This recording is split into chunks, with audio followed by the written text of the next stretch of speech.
নমস্কার বন্ধুরা, সবাইকে স্বাগত সিম্পল ফুড অ্যান্ড ট্রাভেলে। আজকে তৈরি করে দেখাবো আলুর দম। ভিডিওটা সম্পূর্ণ দেখার অনুরোধ রইল। ভালো লাগলে লাইক শেয়ার কমেন্ট করবেন, চ্যানেলটা সাবস্ক্রাইব করে দেবেন। চলুন ভিডিওটা শুরু করা যাক। প্রথমে এখানে আলুগুলোকে খোসা ছাড়িয়ে এইভাবে কেটে প্রেসারে দিয়ে দিয়েছি। আর এর মধ্যে দিয়ে দেব পরিমাণ মতো নুন আর পরিমাণ মতো হলুদ দিয়ে ঢাকাটা বন্ধ করে 4টে সিটি দিয়ে নাবিয়ে রেখে দেব। আলুগুলো হালকা সেদ্ধ করে নেব। হালকা সেদ্ধ করে নিয়েছি, নাবিয়ে রেখে দিয়েছি। আর এদিকে কড়ার মধ্যে দিয়ে দিলাম সাদা তেল। তেলটা একটু গরম হয়ে গেলে নাড়াচাড়া করে নিলাম। আর এবার এর মধ্যে দিয়ে দেব সেদ্ধ করে রাখা আলুগুলো দিয়ে দিলাম। পরিমাণ মতো নুন আর পরিমাণ মতো হলুদ দিয়ে আলুগুলোকে বেশ ভালো লাল লাল করে ভেজে নেব। আপনারা যারা চ্যানেলে নতুন ভিডিও দেখছেন অবশ্যই চ্যানেলটি সাবস্ক্রাইব করে দেবেন। এভাবে যদি আপনারা আলুর দম করে থাকেন অবশ্যই কমেন্ট করে জানাবেন।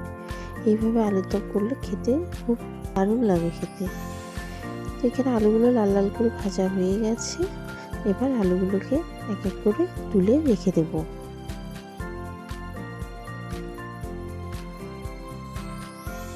সেই তেলের মধ্যে একটা বড় সাইজের পেঁয়াজ কুচি দিয়ে দিয়েছি। পেঁয়াজটা দিয়ে তার মধ্যে পরিমাণ মতন নুন দিয়ে আর দিয়ে দিলাম এর মধ্যে হলুদ নুন দিয়ে পেঁয়াজটাকে ভালো করে ভেজে নেব। যতক্ষণ পর্যন্ত পেঁয়াজটা নরম হচ্ছে ততক্ষণ ভালো করে ভেজে নেব। এইভাবে আলুর দম করে আপনারা খেতে পারেন লুচি পরোটার সাথে, যেটা খেতে খুবই অসাধারণ লাগে। আলুর পেঁয়াজটা ভালো মতন ভাজা হয়ে গেছে। এবার এর মধ্যে দিয়ে দিলাম একটা মিডিয়াম সাইজের টমেটো কুচি।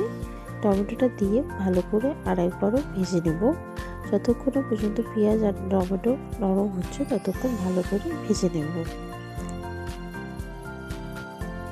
পেঁয়াজ টমেটো ভাজা হয়ে গেছে। এবার এর মধ্যে দিয়ে দিলাম হাফ চা চামচ রসুন বাটা, হাফ চা চামচ আদা বাটা দিয়ে ভালো করে এবার মশলাটাকে কষাতে থাকবো।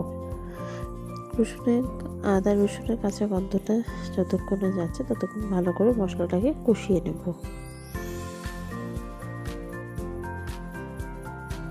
এখানে কষানো হয়ে গেছে। এবার এর মধ্যে গুঁড়ো মশলাগুলো দিয়ে দিলাম। পরিমাণ মতো শুকনো লঙ্কার গুঁড়ো, হাফ চামচ ধনে গুঁড়ো, হাফ চামচ জিরে গুঁড়ো আর সামান্য চিনি দিয়ে আবারও মশলাটাকে কষিয়ে নেব। এর মধ্যে এবার সামান্য পরিমাণে জল দিয়ে দেব, যাতে মশলাটা না পুড়ে যায়। তাই জন্যে সামান্য জল দিয়ে মশলাটাকে সুন্দর করে কষাতে থাকবো।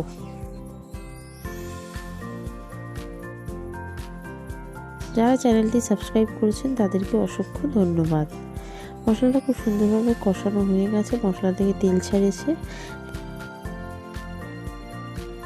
এভাবে মশলা কষিয়ে রান্না করলে রান্নার তো দারুণ স্বাদ হবেই। এইভাবে মশলাটা কষানো হয়ে গেছে, খুব সুন্দরভাবে তেল ছেড়েছে। এবার এর মধ্যে ভেজে রাখা আলুগুলো দিয়ে দেব।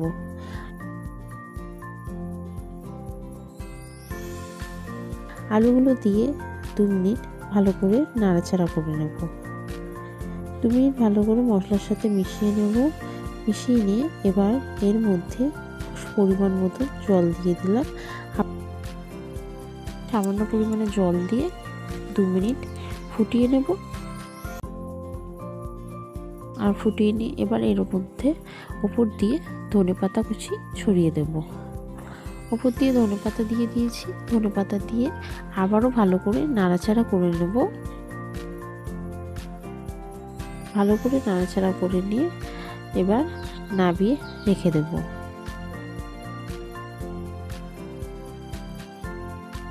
এখানে আলুর দমটা পুরো তৈরি হয়ে গেছে। এবার প্লেটের মধ্যে নাবিয়ে রেখে দিচ্ছি। এখানে এরকম আলুর দম লুচি পরোটার সাথে শীতকালে খেতে অসাধারণ লাগে। আর উপর দিয়ে সামান্য ধনেপাতা ছড়িয়ে দিলাম, দেখতে যাতে ভালো লাগে। এখানে আলুর দম পুরো তৈরি হয়ে গেছে। আপনাদের ভিডিওটা কেমন লাগলো অবশ্যই কমেন্ট করে জানাবেন। ভালো লাগলে লাইক শেয়ার কমেন্ট করবেন, চ্যানেলটা সাবস্ক্রাইব করে দেবেন। পাশে থাকা বেল আইকনও ক্লিক করে দেবেন, যাতে সবার আগে আপনার কাছে নিত্য নতুন ভিডিও নোটিফিকেশন গিয়ে পৌঁছায়।